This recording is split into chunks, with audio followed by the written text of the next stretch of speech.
他没有经过我的允许，就擅自把我的4个轮胎和4个钢圈换走了，换了4个旧胎。然后他换的时候，他也没有通知我，换好了之后也没有找我收钱。然后那个轮胎的尺寸跟我原车的尺寸都不一样。100万宝马去 4S 店维修，对方居然私自偷换全车零件，被抓住还不承认。事情的起因还要追溯到去年，周先生购买了这辆宝马5系。然而几个月前，车子因为一场意外掉入水中，导致发动机和底盘等部件受损。周先生并没有急于将车送修，而是选择了将车送到武汉的一家 4S 店运通易保。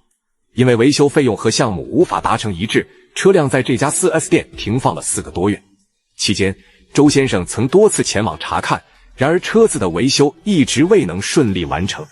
然而，当周先生决定将车辆转送到另一家 4S 店时，他却遭遇了令人震惊的情况。在工作人员的提醒下，周先生才发现自己的宝马5系的4个轮胎和钢圈居然被更换了。更让人难以置信的是，替换上去的轮胎和钢圈竟然是旧的，且与原车的尺寸完全不符。更为离谱的是， 4S 店并未提前通知周先生，也没有征得他的同意，私自进行了这一操作。更糟糕的是， 4S 店更换后并没有收取任何费用，似乎这项操作完全未被记录，造成了一系列无法追溯的后果。4S 店的这一操作让周先生感到愤怒与困惑，究竟是什么原因导致了这种未经授权的行为？按理说，任何车辆的维修和零部件更换都应该经过车主的同意，并且做好相关的记录。然而，这次的情况完全背离了这一常规操作规范。4S 店的行为让人不得不怀疑其中是否隐藏着其他不可告人的秘密。在与 4S 店对峙时，周先生得到了一个令人难以接受的解释。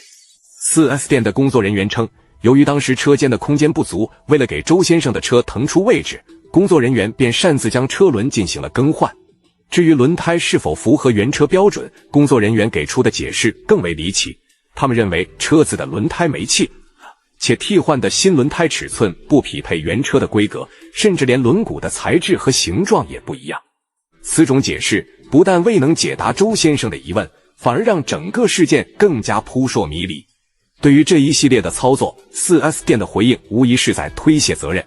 既然没有明确的维修合同和相关记录，那么这次轮胎被换的事情无疑是一个不正规的，甚至是违法的行为。而且 4S 店的工作人员竟然连最基本的客户告知义务都没有履行，这种漠视消费者权益的行为显然是无法得到原谅的。更令人感到无法接受的是， 4S 店在事件发生后没有第一时间处理，更没有给出合理的解决方案，直到周先生最终通过记者求助，才开始慢慢承认是自己的工作失误。宝马车主周先生在得知自己车轮被私自更换后，感到十分震惊和愤怒。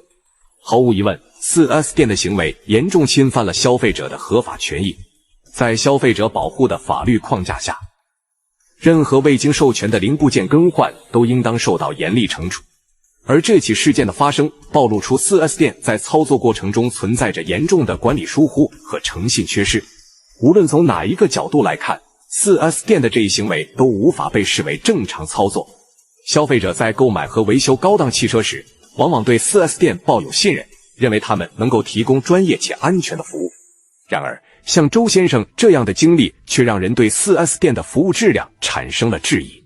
更有网友表示， 4S 店若能轻而易举地更换车轮等核心部件，那么对于其他汽车的维修和保养，是否也可能存在类似问题？宝马车主周先生的遭遇无疑揭示了汽车 4S 店在零部件更换和维修中的管理失误与诚信缺失，但另一宗类似的事件却让人深感不安，甚至让消费者对整个 4S 店行业的信任度产生了动摇。李先生购买了一辆价值120万的奔驰越野车，但在短短2个月内，他却发现自己的车子在多个方面出现了严重问题，甚至发现有部分零部件存在明显的维修痕迹，而这辆车居然被 4S 店当作全新车出售给他，隐瞒了其中的重大瑕疵。李先生的奔驰越野车本应是一辆崭新的豪华 SUV， 但他在购买2个月后却开始察觉到车辆的异常。最初，他只是以为车外漆面可能存在小瑕疵，直到他将车送去贴膜时，贴膜师傅提出了不同的意见。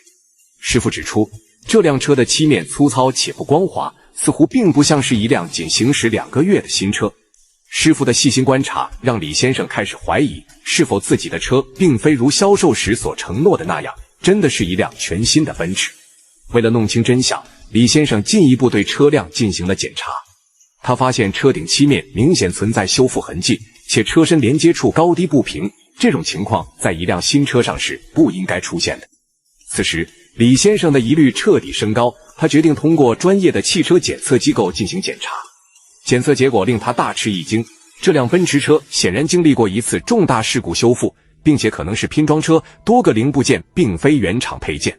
换句话说，李先生所购买的所谓全新车，其实根本不是一辆未经修复的全新奔驰，而是经过修复，甚至可能是二手车翻新过的事故车。这种情况无疑让李先生感到极为愤怒与失望。作为一名消费者，他花费了巨额资金购买一辆看似完美的新车，却没想到买到的是一辆经历过大修的事故车。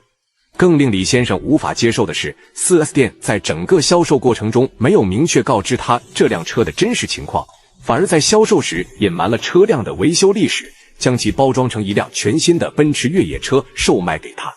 李先生试图向 4S 店寻求解释，却遭遇了彻底的推诿和否认。在与 4S 店的交涉过程中， 4S 店工作人员的态度令人极为气愤。4S 店方面不仅没有对李先生的合理质疑给出正面的回答，反而将责任全部推卸到李先生身上，声称车辆在购车后2个月内发生问题，肯定是他自己导致了事故， 4S 店对此并不负责。更让人难以接受的是，李先生提出退车要求时， 4S 店直接拒绝，表示车辆已经使用了57天，因此无法退换。4S 店的回应无疑是推卸责任并剥夺消费者的基本权益，李先生的维权之路显得异常艰难。面对这样的困境，李先生并未轻易放弃，而是选择通过法律途径维权。他通过律师提起诉讼，要求 4S 店承担责任，并依据消费者权益保护法提出假一赔三的要求。根据相关法律规定，如果商家出售的商品存在虚假宣传或未按规定进行真实信息披露，消费者有权要求退还商品并索取3倍赔偿。在律师的帮助下，李先生通过司法途径向 4S 店讨回了公道。李先生的维权过程虽然艰难，但却为广大消费者敲响了警钟。此次事件暴露出 4S 店在车辆销售中的种种不当行为，不仅存在隐瞒车辆维修历史的问题，还涉及了严重的消费者权益侵犯。在高端汽车市场，消费者本应享有更高的保障和更为透明的交易环境，但像李先生这样被蒙骗的情况，恰恰反映了 4S 店在追求利润最大化的过程中，忽视了对消费者诚信的基本承诺。与此同时，李先生的维权行动也引发了社会广泛的关注和讨论。许多消费者开始重新审视自己在购买高档车辆时的选择，并且对 4S 店的透明度和诚信产生了怀疑。车主们普遍表示，购买一辆新车应当得到全程的保障和诚实的销售，而不是像李先生一样，购车后才发现自己购买的并非全新车。这一事件不仅仅是对个别 4S 店的不当行为的揭露，也为整个汽车销售行业敲响了警钟。在宝马和奔驰车主的遭遇之后，消费者对于 4S 店的信任已经受到了严重的挑战。两宗看似独立的事件，其实揭示了同一个问题。在汽车行业，尤其是高端品牌的 4S 店中，消费者往往面临着信息不对称和不透明的困境，甚至在一些情况下，商家为了追求利益最大化，采取了隐瞒、欺诈等不正当手段。这种现象不仅仅是个别商家的问题，而是整个行业乱象的缩影。从周先生的宝马事件到李先生的奔驰遭遇，所有的事件都在一个共同点上做了深刻揭示：消费者在购买高价商品时所得到的保障远远不够。4S 店的行为不仅仅是一次次服务失误，更是对消费者权益的严重侵犯。在现代社会，消费者权益保护法律已经日益完善，但在实际操作中，很多消费者由于缺乏经验，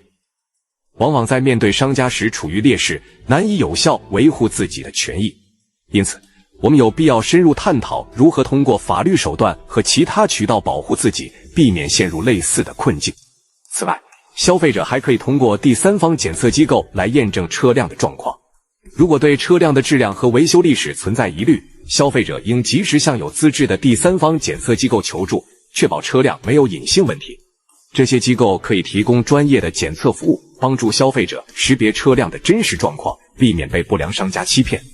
从行业的角度来看， 4S 店的乱象暴露出汽车销售和维修市场的诸多问题。首先，汽车 4S 店作为汽车品牌的服务商，其责任不仅仅是销售车辆，还应该承担相应的售后服务、维修保障等义务。然而，目前许多 4S 店在追求销售额和利润的过程中，忽视了对消费者权益的保护。部分 4S 店不仅存在零部件调包、虚假维修等行为，甚至有商家通过隐瞒车辆历史、虚假广告等手段来吸引消费者。长期以来，这种不正当竞争行为不仅损害了消费者利益，也损害了整个行业的声誉。为了应对这一问题，政府和行业监管机构应加强对汽车销售和维修行业的监管力度。对于 4S 店的行为，应该加大处罚力度，特别是在虚假宣传、隐瞒车辆信息等方面，出台更加严格的法律法规，确保消费者能够享受到公正透明的服务。同时，汽车制造商也应承担相应的责任，确保其授权的 4S 店遵守行业规范，不得从事任何有损消费者利益的行为。最后，值得注意的是，虽然 4S 店在本质上应当提供专业服务，但消费者的警觉性同样至关重要。在面对高价商品时，任何一个细小的细节都有可能影响最终的购买决策。消费者只有保持清醒的头脑，不断提升自己的维权意识，才能更好地保障自己的权益，避免再次遭遇像周先生和李先生一样的困境。对此有什么看法呢？欢迎大家在评论区留言讨论。